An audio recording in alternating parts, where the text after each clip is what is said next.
Have the NBA Finals this year been boring? It's a question that a lot of people have been asking all over Twitter, Instagram, and every form of social media imaginable.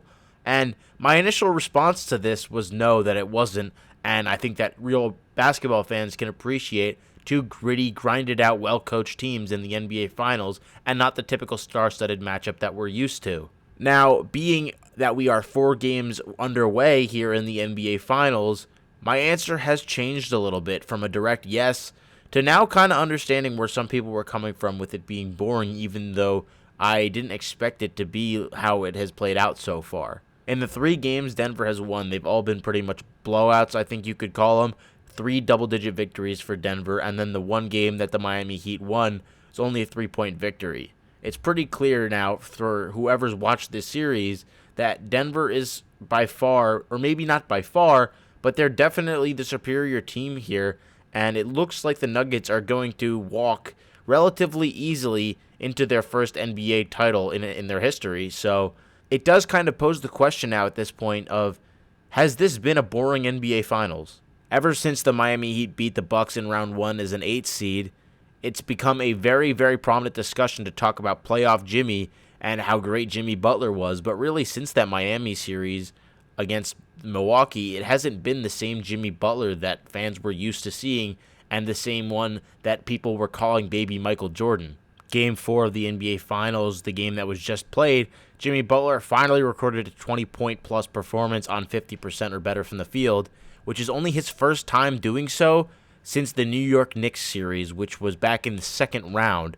It's just not been what Jimmy Butler has been expected to do at this point of his playoff career. He's been known as a closer, one of the most clutch performers and biggest playoff risers in the league, and his team has needed him really badly now against a great Denver Nuggets team, and his role players haven't been showing up, and with Jimmy and the role players now struggling, it's been a recipe for disaster for the Miami Heat and their hopes for a title. The last time Butler did accomplish this feat, the 20 points on 50+% from the field or better, was 13 games ago from Game 4 in the Finals. And it's just, that's a big gap for your star player, your supposed superstar in Jimmy Butler, to not go out there and perform at a level that you need. And the role players in the Finals, after being incredible for this playoff run, and Miami's arguably their biggest strength, they've disappeared. Max Strus has been terrible. Gabe Vincent's had 1 out of 4 good games, really. And it's a bit of struggle, to say the least. I don't want to be too harsh and try to blame the role players for this loss because, again, you really can't count on role players to carry you throughout a series when it's an NBA championship. It's just not realistic.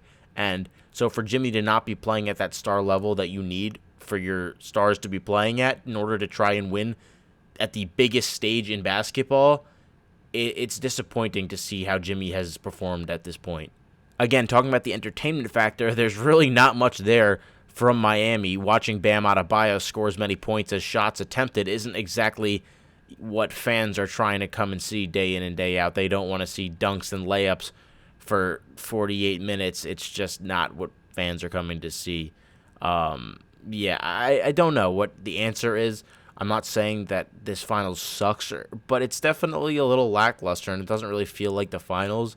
I think some of the basic things the NBA could just do, or the TV networks, and particularly ESPN, just like the score box at the bottom of the screen. It used to look so nice for the finals, and it had like this authentic feel. And then the courts, obviously, they had the big logo in the center, and it was something that, it wasn't big, it wasn't something that like made or broke the game, but it was just these little things that gave the finals this aesthetic feel. And I feel like it's just kind of teetered off a bit and doesn't have the same feel that fans used to get from watching the finals. Nikola Jokic and Jamal Murray have been absolutely terrific for Denver. Aaron Gordon, too, has put on a show. And it's fun to see 3 players dominate, and particularly Jokic and Murray. But at the same time, Miami hasn't given up much of a fight in really 3 out of the 4 games, unless if you want to count the kind of run they had at the end of Game 1. Still, it ended up being a double-digit victory for Denver. So Jokic, although he has had some great performances, including the 40-plus point performance in Game 2 where they lost, it's been definitely a one-sided series, to say the least.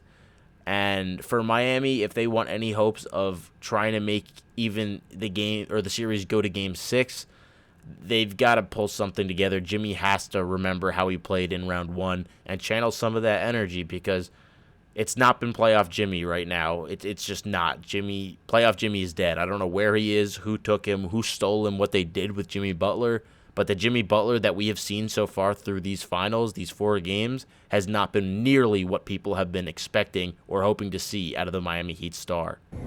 We know we're going to get to 4. We're in there laughing and they're smiling. Back to Denver, Jokic has been so good, and he's so fun to watch.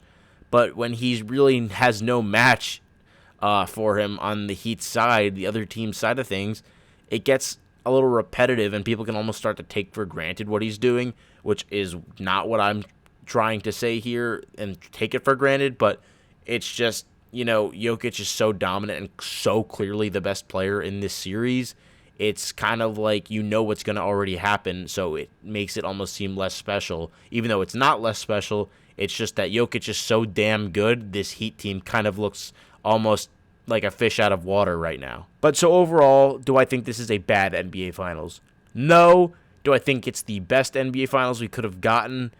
Also, no. But also, I don't know really who would have been. I think this was a very, very weird year. Injuries, upsets, whatnot.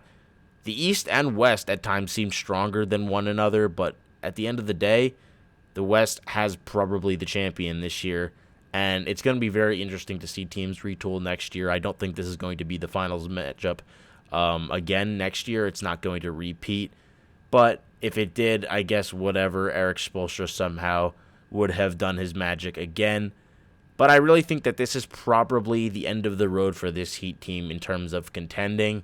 Unless somehow they're able to get Damian Lillard or whatnot. That's a discussion and a topic for another video. But my final verdict for right now is that it is somewhat of a boring finals, and it's been good basketball by the Denver Nuggets, and they're so dominant, and that's credit to them and credit to the Heat for even making it this far as an 8 seed. But in reality, even as a hardcore NBA fan, it's probably not the most exciting matchup to watch. Again, I didn't think this because of the teams, because of the players, the matchups. It's just been how some of the players have played so far, and the fact that Denver has completely and utterly dominated Miami, and it hasn't really been a close series, which is always what you want to see in the finals. So that'll do it for this quick, short little video. I just wanted to see your guys' thoughts. Let me know in the comments if you agree, if this is a bad or unentertaining finals for you. What matchup would you have liked to see? And do you think that these two teams have a shot at repeating in the finals next year? Leave it down in the comments. Follow all our social media, Instagram, Spotify, YouTube. Subscribe. Our TikTok, check that out. That'll all be in the link in the description. Anyways, I'm Nate. I hope you guys enjoyed this video, and I'll see you in the next one. Peace. Sir, you have a little bit of poop inside your testicles.